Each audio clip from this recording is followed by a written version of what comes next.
Hi everyone. So welcome to the class.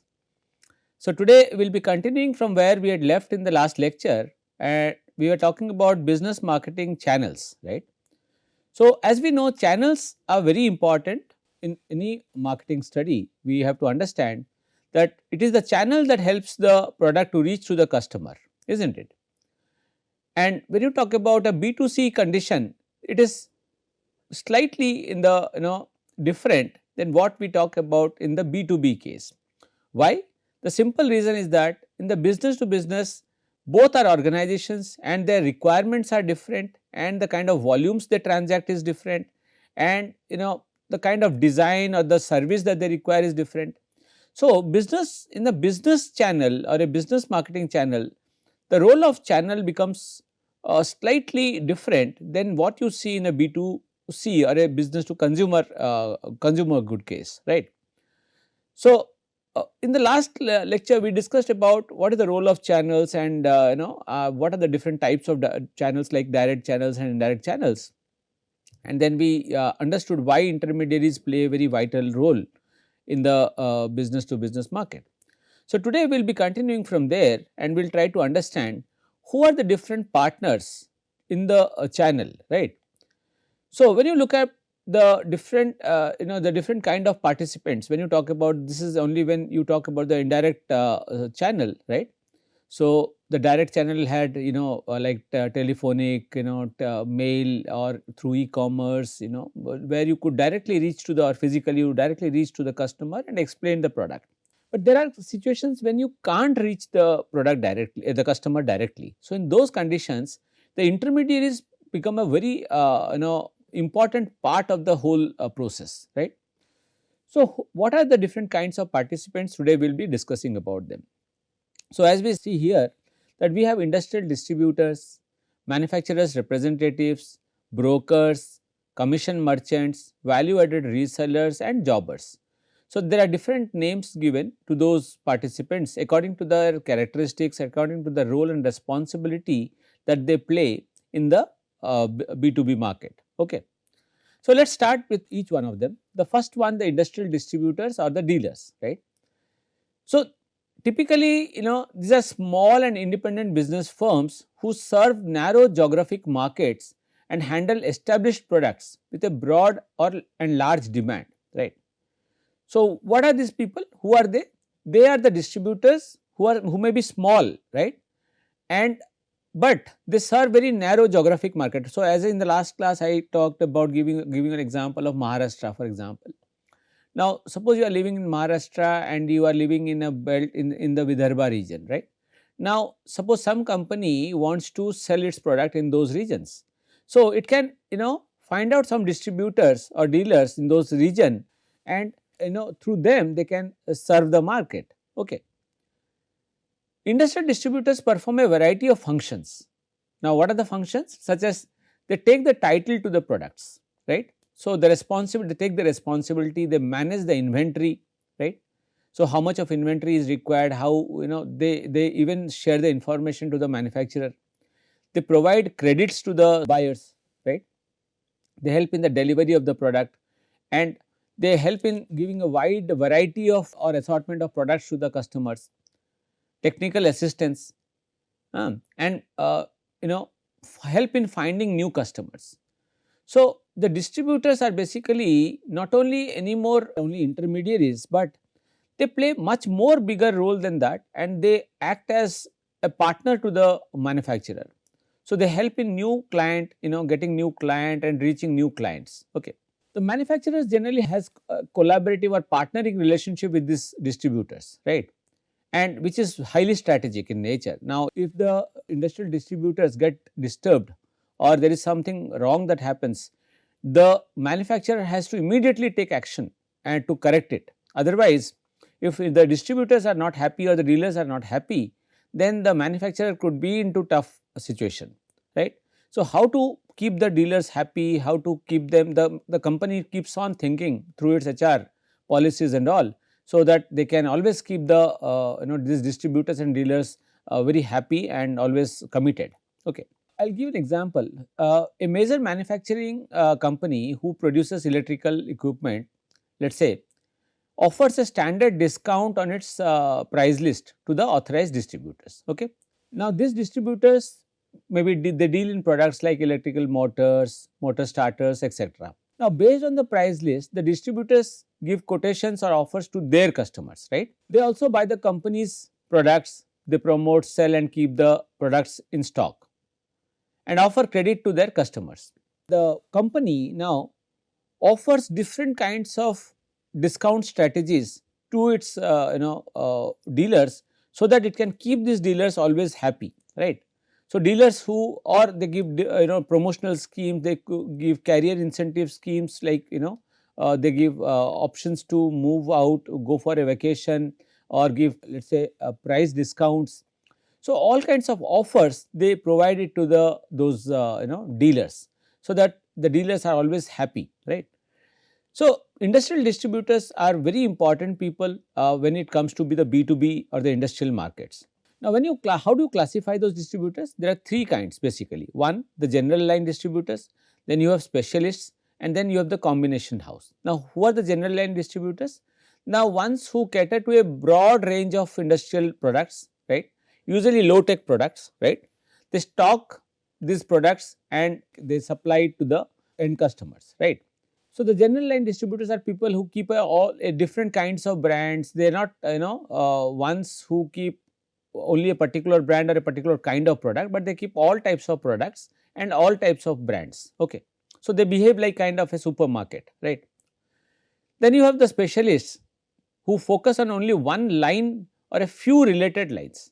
Now, what do you mean by a few related lines? For example, somebody is a distributor who may handle power transmission equipments, let us say belts, pulleys and bearings.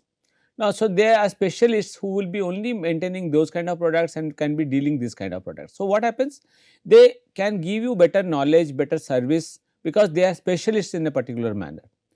So, there is a trend towards increasing specialization, right, because people feel more satisfied to reach to these people, since these people have a vast amount of knowledge over the products. The third is the combination house. They operate in both markets, industrial and consumer, and these people handle industrial products also and consumer products also, right.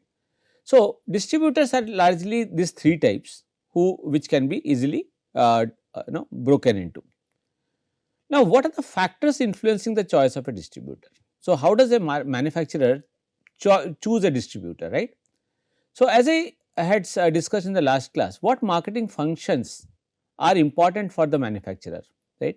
For example, faster delivery, providing credit, technical service, or having a good sales team to reach to the end customers. What exactly are the marketing functions are you talking about? And what portion of product will be sold through the distributors? So, how much the product does the company want to be sold through the distributors? What type and size of distributor should be chosen, right? And should be an exclusive or multiple distributor strategy should be used. Now, that is very important, because it depends on what kind of a company you are dealing with. So, suppose there is a large company, they may have exclusive dealers, or they can have if they can have multiple distributors for their products.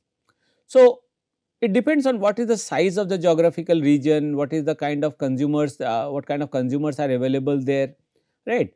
And finally, what policies must be spelled out to ensure an effective, profitable and mutually benefiting relationship should also be one factor that will help in the choosing the distributors well, right. So, whenever a company has to really choose its distributor, they should look into these factors, right. What kind of functions we need to provide to the customer, what kind of products the distributors have to handle, what should be the size of the distributor, and all these different points. Okay.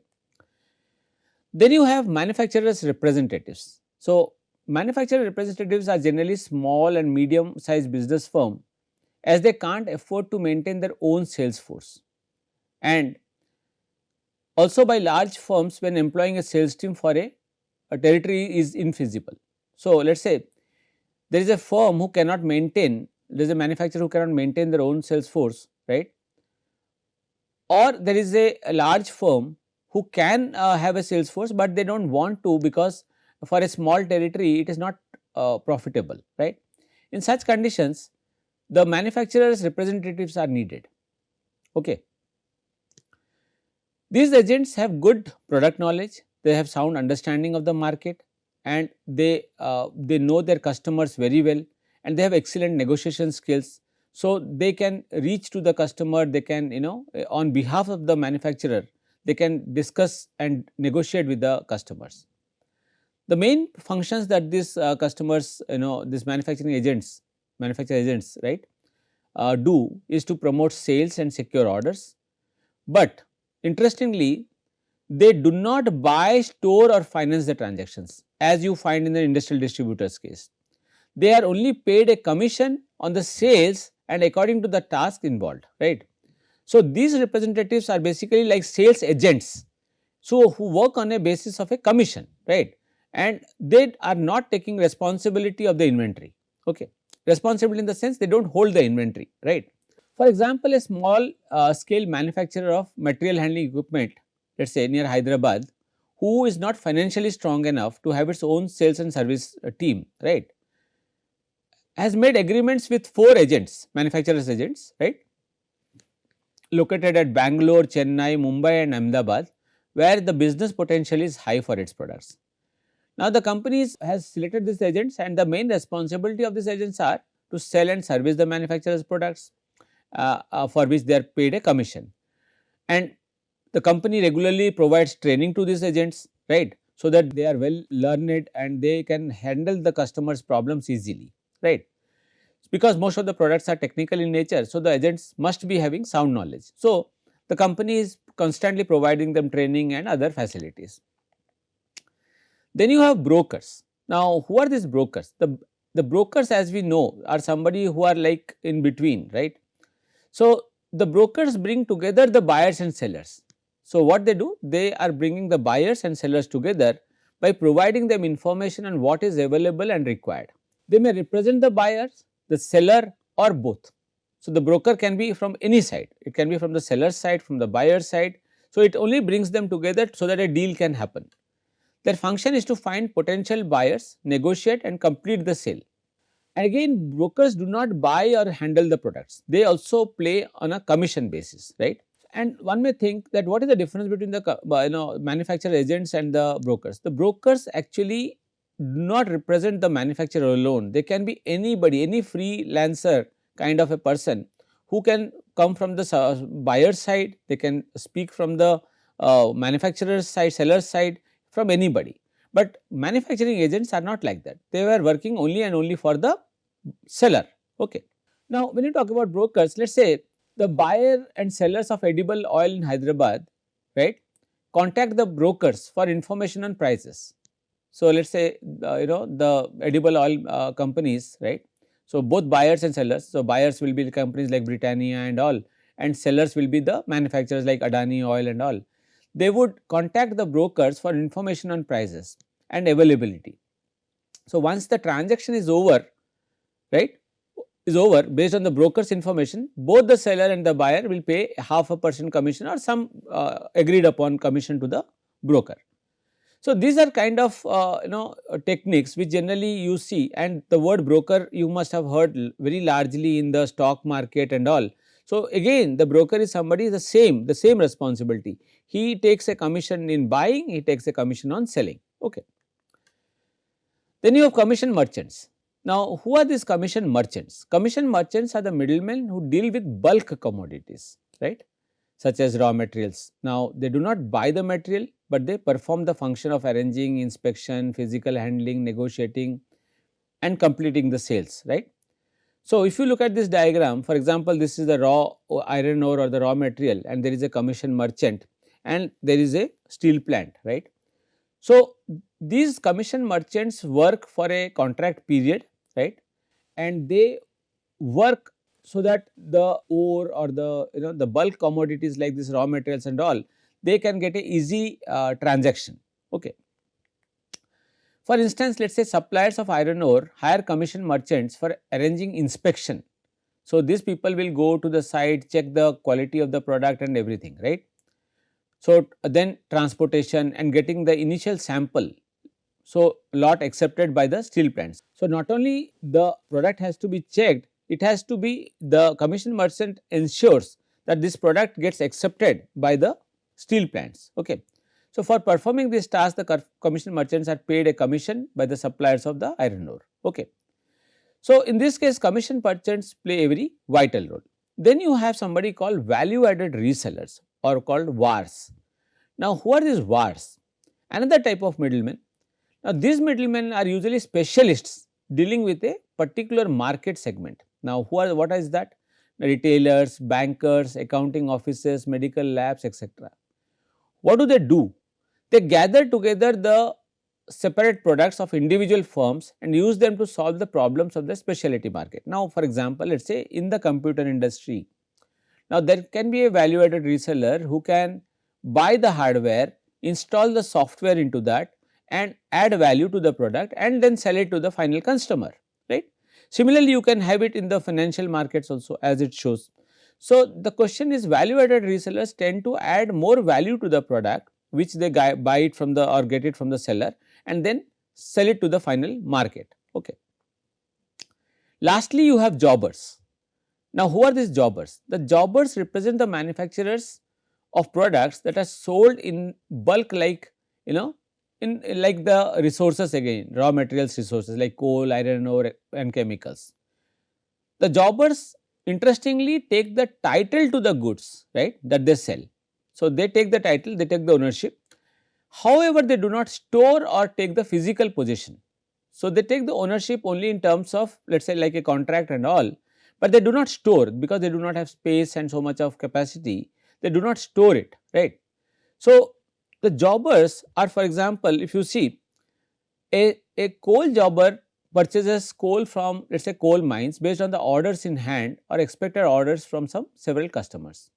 Once the jobber identifies the customer, right, from the grade and the quantity of coal that is required, so volume of business and the kind of specification of the coal and all, the coal is shipped directly from the mine to the jobber.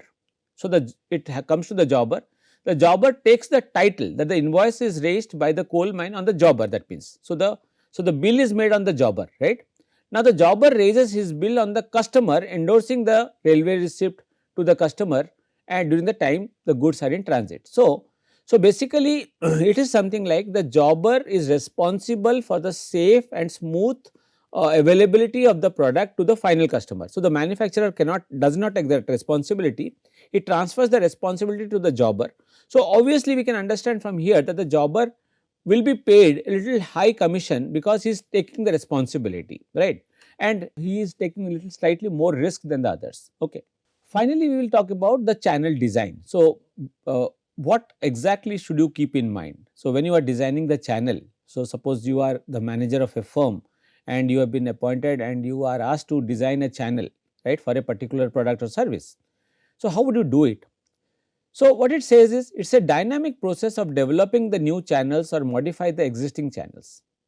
So, a channel design means either you design a new channel or you modify the channel which is already existing, because the maybe the channel which is already existing is not up to the mark. So, you need some modifications in that. How would you do that? So, it involves the following steps. First, when you have to design a channel, you have to define the customer segments very clearly. Now, while studying industrial segments or B2B segments, customer segment, we have studied how customer segmentation is done in the B2B market, right.